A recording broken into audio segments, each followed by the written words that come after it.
আৰু হোত অৰ্থাৎ বোট আৰু ষ্ট্ৰীমৰ লগত ৰিলেটেড কিছুমান প্ৰব্লেম কেনেদৰে সলভ কৰিব লাগে সেই বিষয়ে আলোচনা কৰিম। গতিকে প্ৰথমতে আমি চাম কিছুমান টাৰ্ম, যেনে ইয়াত ষ্ট্ৰীম আছে। ষ্ট্ৰীম মানে কি বুজায়? ষ্ট্ৰীম মানে হ'ল যে এখন নদীৰ পানীৰ গতিক কি বুলি কোৱা হয়? ষ্ট্ৰীম বুলি কোৱা হয়। নেক্সট আমি এটা টাৰ্ম এটা চাম, ডাউনষ্ট্ৰীম। ডাউনষ্ট্ৰীম মানে কি?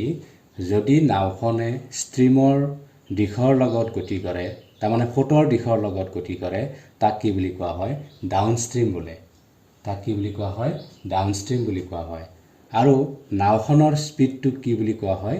ডাউনষ্ট্ৰীম স্পীড বোলে। যদি এইটো ডিৰেকশ্যনত ই গতি কৰে, সোঁতৰ দিশৰ লগত ই গতি কৰে, তেতিয়াহ'লে তাক কি বুলি কোৱা হয়? ডাউনষ্ট্ৰীম বুলি কোৱা হয়। এতিয়া আমি নেক্সট চাম আপষ্ট্ৰীম, মানে সোঁতৰ প্ৰতিকূলত। যদি নাওখনে ষ্ট্ৰীমৰ বিপৰীত দিশত গতি কৰে, তাক কি বুলি ক'ব? আপষ্ট্ৰীম বুলি ক'ব। আৰু নাওখনৰ স্পীডটোক কি বুলি কয়? আপষ্ট্ৰীম বুলি কয়। এতিয়া আমি নেক্সট চাওঁ ষ্টিল ৱাটাৰ। পানীক স্থিৰ বুলি বিবেচনা কৰা হয় আৰু পানীৰ স্পীডটো কি হয়? সদায় 0 বুলি ধৰা হয়। এতিয়া আমি কিছুমান ফৰ্মুলা চাম আমি কি? Downstream speed. ডাউনষ্ট্ৰীম মানে সোঁতৰ অনুকূলত গতিবেগটো কি হ'ব? u+v km/h। য'ত u মানে আমি কি বুলি ধৰিছোঁ? স্থিৰ নাৱৰ গতিবেগ, আৰু v মানে কি হ'ল? সোঁতৰ গতিবেগ।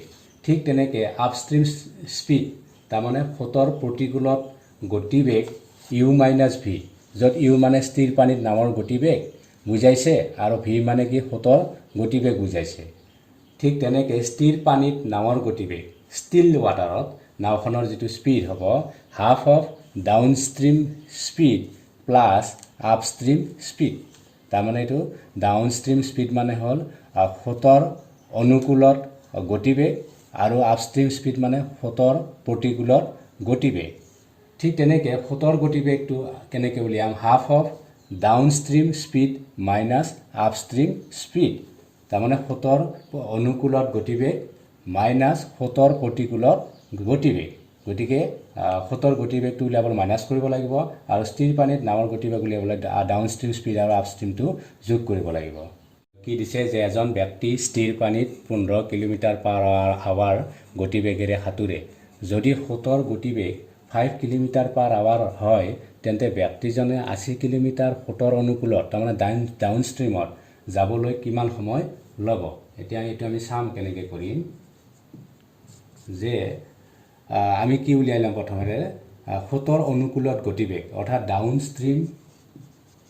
ডাউনষ্ট্ৰীম স্পীডটো আমি উলিয়াই ল'ম।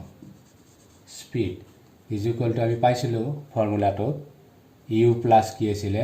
u+v km/h, য'ত ইউৰ ভেলুটো কিমান হয়? ইয়াত 15 হয়, 15 প্লাছ ভিটো কিমান হয়? ইয়াত 5 km/h। গতিকে 5 প্লাছ হ'ল কিমান? km/h। গতিকে দুইটা যোগ কৰি দিলে কিমান হ'ব? 20 km/h। এতিয়া আমি চাম যে সোঁতৰ অনুকূলত কি উলিয়াব দিছিলে? যে সোঁতৰ অনুকূলত যাবলৈ কিমান সময় ল'ব? তাৰমানে সোঁতৰ অনুকূলত 80 km যাবলৈ সময় ল'ব, তাৰমানে টাইম ইজুকুৱেল টু আমি কি পাওঁ? যিহেতু আমি ফৰ্মুলাটো পাইছিলোঁ স্পীড ইজুকুৱেল টু ডিষ্টেঞ্চ বাই টাইম। তাৰ পৰা টাইমটো আমি উলিয়াই ল'লোঁ, উলিয়ালে d বাই কি হ'ব? s। তাৰমানে ডিষ্টেঞ্চ বাই দূৰত্ব, তাৰমানে দূৰত্ব বাই এইটো s মানে স্পীড বুজাইছে। গতিকে স্পীড মানে ডাউনষ্ট্ৰীম স্পীড। গতিকে আমি কি লিখিম? ইয়াত স্পীড লিখিলোঁ সংক্ষেপে, ইজুকুৱেল টু কি হ'ল? ডিষ্টেঞ্চ কিমান দিছিল? দূৰত্ব কিমান? দূৰত্ব 80 km। ইয়াত 80 লিখিলোঁ, আৰু স্পীডটো কিমান পাইছিলোঁ? 20 তলত লিখিলোঁ। এইটো কিমান হ'ব? টাইমৰ এককটো কি হ'ব? ইয়াত আৱাৰ হ'ব। আৱাৰ 0 কেঞ্চেল, 2ৰে কিমান গ'ল? 4 বাৰ গ'ল। তাৰমানে 4 ঘণ্টা সময় ল'ব 80 km সোঁতৰ অনুকূলত যাবলৈ ব্যক্তিজনে। সেনেকৈ আমি এইটো কৰিম। কি কৈছে? যে এখন নাৱে 11 km/h গতিবেগেৰে সোঁতৰ দিশত গতি কৰে আৰু 9 km/h গতিবেগেৰে সোঁতৰ বিপৰীত দিশত যায়। স্থিৰ পানীত নাওখনৰ গতিবেগ কিমান? গতিকে এইটো চাম আমি কেনেদৰে কৰিম। যে স্থিৰ পানীত নাওখনৰ কি উলিয়াব দিছে গতিবেগ গতিকে আমি পাইছিলোঁ ফৰ্মুলাটো তাত লিখিম যে স্থিৰ পানীত নাওখনৰ গতিবেগ ওলোৱা কেনেকৈ ওলাইছিল সূত্ৰ আকাৰে স্থিৰ পানীত নাওখনৰ গতিবেগ ইজুকেলটো আছিল হাফ অফ কি আছিল down stream speed plus down stream speed plus upstream speed তাৰমানে সোঁতৰ অনুকূলত গতিবেগ যোগ সোঁতৰ প্ৰতিকূলত গতিবেগ গতিকে এতিয়া আমি বহাই দিলে হ'ল তাৰ মানকেইটা দিয়া আছে ডাউন ষ্ট্ৰীম স্পীড তাৰমানে কি এখন নামে 11 কিলোমিটাৰ পাৰ আৱাৰ গতিবেগ সোঁতৰ দিশত গৈছে ডাউন ষ্ট্ৰীম স্পীড কিমান 11 এইটো 11টো বহাই দিলোঁ প্লাছ আপষ্ট্ৰীম স্পীড সোঁতৰ বিপৰীত দিশত গৈছে কোনটো গতিবেগেৰে এইটো কি হ'ব আপষ্ট্ৰীম স্পীড এই 9টো গতিকে ইয়াত কি বহাই দিম 9 বহালোঁ গতিকে কিমান হ'ব ইয়াত হাফ আৰু এই দুটা যোগ কৰিলে 11 9 কি হ'ব 20 হ'ব এইটো পূৰণ হৈ আছিল গতিকে 2 ৰে 20ক 10 বাৰ গ'ল তাৰমানে কিমান হ'ল 10 এইটো গতিবেগ ওলাব দিছে তাৰ এককটো কি হ'ব সেইকাৰণে কিলোমিটাৰ পাৰ আৱাৰ গতিকে এইটো তাৰ কি হ'ব এনসাৰ হ'ব